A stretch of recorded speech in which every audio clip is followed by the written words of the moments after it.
Sino kaya itong kausap ni Mama? Mari, andyan ba ang anak mo? Oh, pare, andyan. Nag-recruit kami. Taga-salo ng missile sa Israel. 200K ang buwan. Elvin, nasan ka na? Ayun, Mare. Ay, hindi yan anak ko.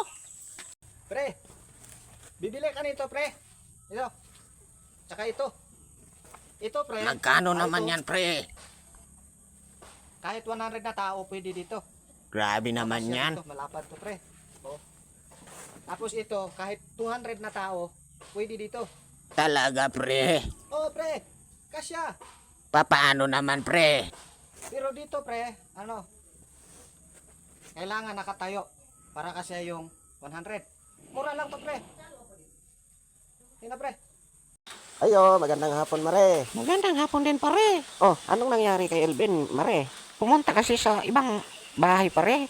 Sabi ng kapitbahay, makunat na daw. Ano naman ginawa niya dun? Nagpatuli man daw, pare.